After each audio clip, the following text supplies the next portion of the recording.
Alrighty, Mr. Gatekeeper here. Had a buddy of mine send me this Bulldawg 600 here,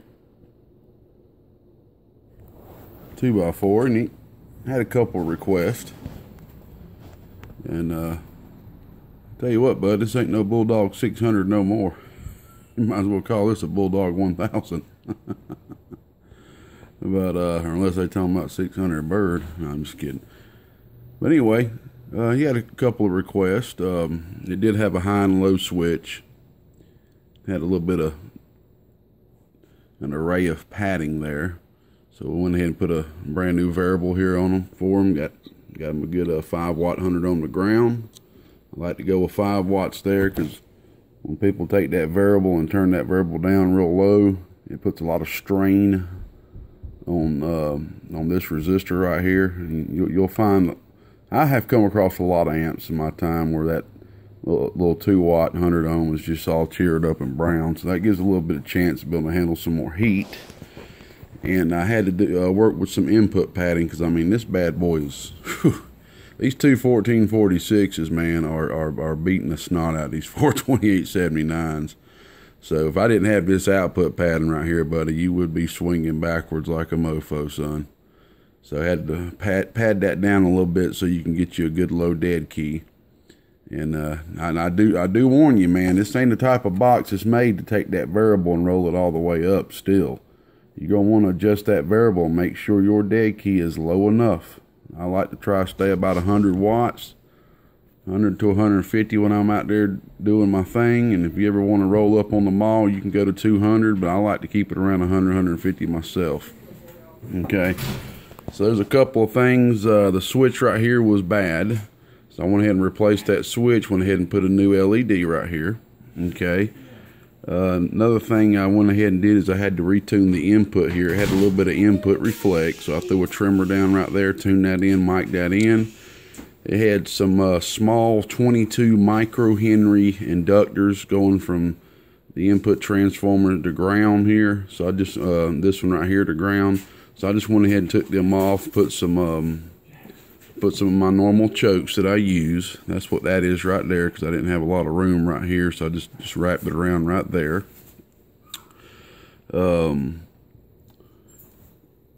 He wanted to go ahead and add a SSB delay. Okay, so that's what this is right here. The SSB delay right here. This little micro switch on the back. Okay. Somebody spelled input wrong too. I don't know who done that. I thought I'd point that out to you. Input. I guess it all sounds the same, right? Another thing I had to go ahead and do that he wanted to do, there was a 6-pin switch. 6-pin mic plug back here in the back. See if I can get to that right here. I'm about to be done, buddy. I'm about to be done. There was a 6-pin mic plug in the back, and he didn't have a remote for that. And I've already made him a Y-mote, a wireless remote, so he can use with this amp. So I went ahead and put him in a stereo plug, 1/4-inch female plug, and I just got my little test remote hooked up here. As you can see, it's working just fine. That's just a little test remote I got hooked up. I do just to make sure the remote part on the amp's working fine. And let's see here. These two resistors right here, there was I think it was a 18 ohm or a 20 ohm or something. I had to take that off. It was charred up brown pretty bad. Replaced it with two 4.7s for you. I replaced this choke right here too. That's feeding to the switch going to the relay. It wasn't Teflon, it was burned a little bit, so I went ahead and replaced that. Alright, the last thing that I had to do, well, the next to the last thing, is I was having some very high reflect when the amplifier was in the off position.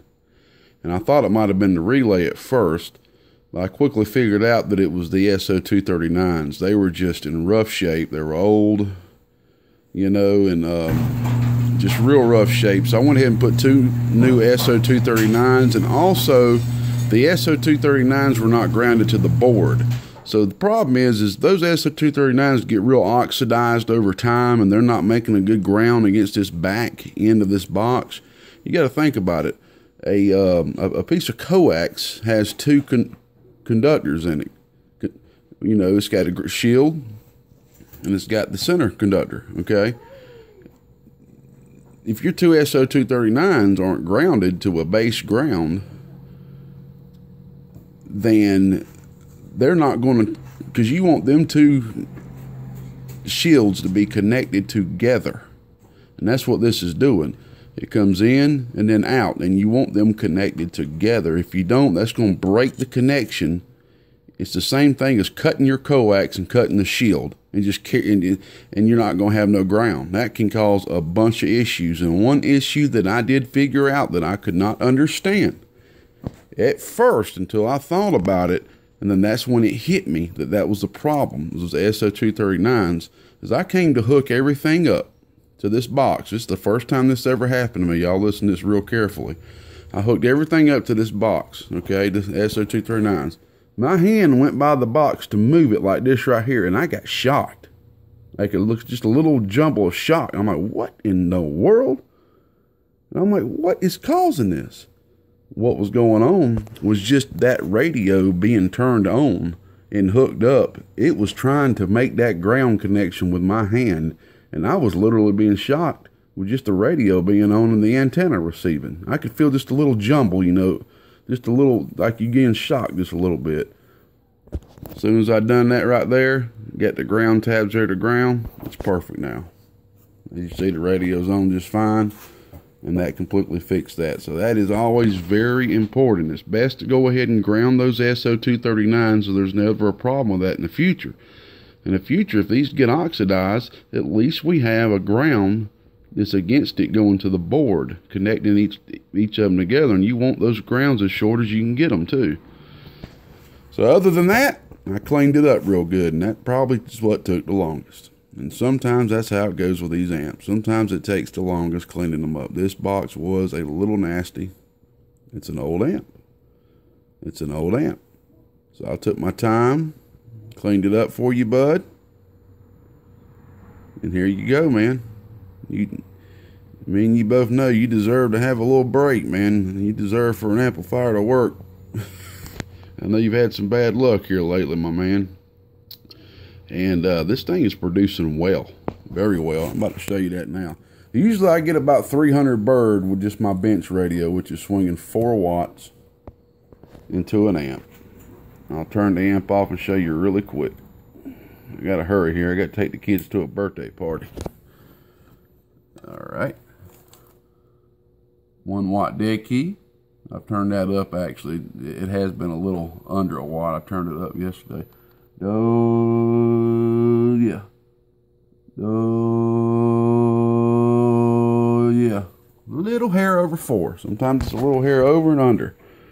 That's just from the connection. I got these fresh SO239s on here, so all that power's going through there just fine. I'll reach down here by the remote. Well, since you know the remote works fine now, we'll unplug that bad boy. Let you see, there it is down there. We'll go ahead and turn it on in the front. Alrighty. We're on the 1000 watt slug. We're on the high tap. 100 amp supply, unregulated. I got that variable adjusted to 100 watts. Now watch this if I turn the variable all the way up. About 280, okay? So I'm gonna turn that variable down.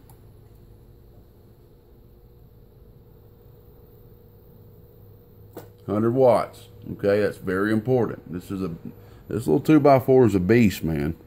To be honest with you, all you need is one of them 1446s. You'll see, here we go. Oh, look at that right there. Almost 400 just with the bench radio, son. Oh, dear. Oh, dear. I'm telling you, this thing is smoking, son. You come here. Woo! You don't got that coat dirty. Come here. All right, we're going to take the 1000. Come No, we ain't taking the 1000 out. What am I talking about? We're going to hook up the hot radio. All right, give me one moment here. One moment. We'll hook up the old hot radio here. Stay here. So we're trying to get the kids loaded up here, take them on to a little birthday party or whatever. All right. Now watch this. You want to show a 2x4? We'll do this all tuned up right and everything. All right. Here we go. Oh yeah. Oh, 500 watts RMS. Oh, 14.8 volts, 500 watts RMS. This thing is smoking, son. Got the dead key up a little bit on this one. Oh,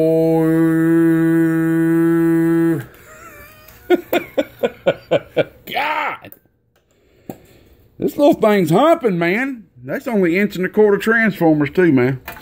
And ain't even 1.5". Where's my... Hold on a second. Y'all are probably asking, Gatekeeper, why are you grabbing a 2500 watt slug? Where's my 2500 watt slug? Oh, there it is. Y'all probably asking, Gatekeeper, why are you grabbing your 2500 watt slug here lately? Well, I've got a little problem with this bird meter right here. I ain't gonna lie to y'all, I don't keep nothing from you. For some reason, it don't matter what slug I'm using, the meter will only go to the 8 right here. And the actual meter part will not go any further. It won't slap the wall. So I'm about to send this meter off and probably take this meter out and put it in this one, since the peak kit's in this one. So that's why I'm doing that. The 1,000 watt slug, I got 3,000 watt slugs. It ain't the slugs, it's the actual meter itself. So it's not slapping the wall, and it won't go to 1,000 watts. It ain't going past the 8. Now everything else is fine and accurate. That's just what it's doing. So that's why I'm putting the 2,500 watt in to show peak. All right. We're on the peak side, 2,500 watt slug. The 10 is 1,000. Oh, almost 1,250 watts. In between the 10 and the 15 is 1,250. This thing is smoking, man. Oh,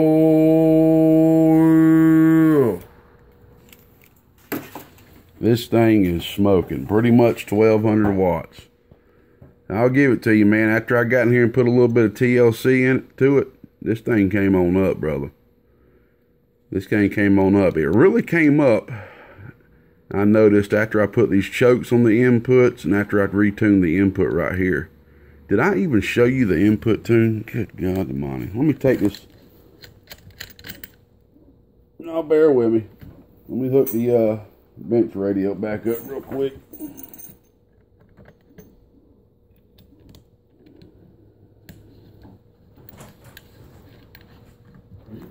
Yeah, I'm done. I'm done. All right. Bench radio hooked up.